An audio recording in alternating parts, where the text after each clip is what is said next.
దానిని మనం ప్రారంభించుకున్నాం నిన్న.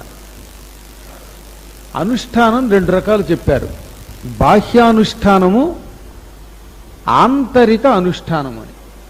బాహ్య అనుష్ఠానము అంటే పైకి అందరికీ కనిపించే రీతిలో పారాయణలు చెయ్యడం.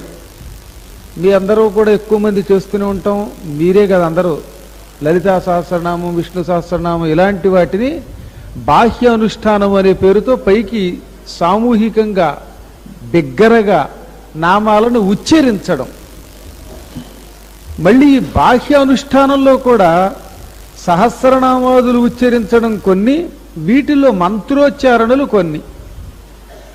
సహస్రనామాదులు ఎలాగైతే అందరూ ఉచ్చరిస్తున్నారో అలాగే గురువులు ఇచ్చినటువంటి మంత్రాలను కూడా సామూహికంగా ఓం నమో నారాయణాయ, వాసుదేవాయ, నమశివాయ ఇలా ఉచ్చరించటం.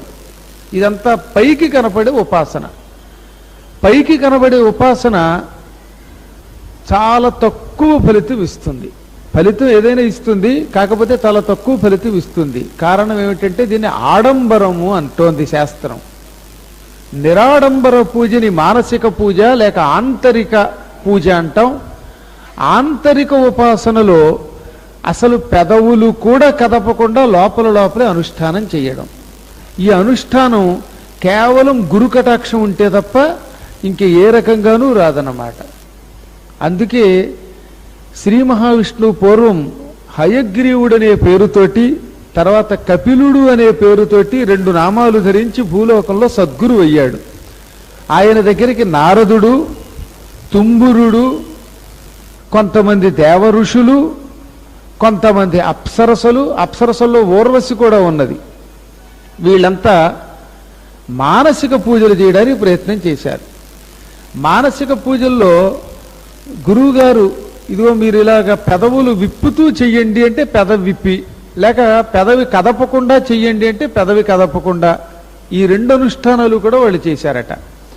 ఉదాహరణకి ఓం నమో నారాయణాయ లోపల చేసుకోవాలనుకుందాం. లోపల చేస్తున్నప్పుడు కూడా పెదవులు కదులుతాయి, స్పష్టతగా ఉచ్చారణ ఉండదు కానీ బయటికి. మీరు చూడండి, కొంతమంది పైకి చెయ్యరు మంత్రం, లోపలే చేస్తారు. లోపల చేస్తున్నట్టుగా మనకి తెలుస్తుంది. ఎందుకు తెలుస్తుంది అంటే మాట వినబడకపోయినా మన పెదవులు కదులుతున్నాయి అంటున్నాడు వాడు. ఇలాంటివి ఇప్పుడు ఎదురుగుండా ఉన్నవాడికే తెలుస్తుంది. నేను ఉచ్చరిస్తున్నట్టుగా పెదవులు కదిపాను, ఓ మంత్రం ఉచ్చరించాను ఏదో అని మీకు తెలిసింది. ఇందులో రికార్డులో అది మాత్రం కనపడదు.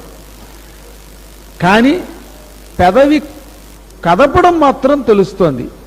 పెదవి కదపకుండా కూడా లోపలే నామం ఉచ్చారణ జరిగితే దానిని సంపూర్ణ ఆంతరిక ఉపాసన అంటారు. ఇప్పుడు నేను ఒక్క సెకను పెదవి మూశాను కదపల, కానీ లోపల ఒక మంత్రం ఉచ్చారణ జరిగిపోయింది. కొంచెం ఇది కష్టం. పెదవి కూడా కదపకుండా లోపలే మంత్రోచ్చారణ చేయడం అనేది, సాధన చేయడం అనేది కొంచెం క్లిష్టం.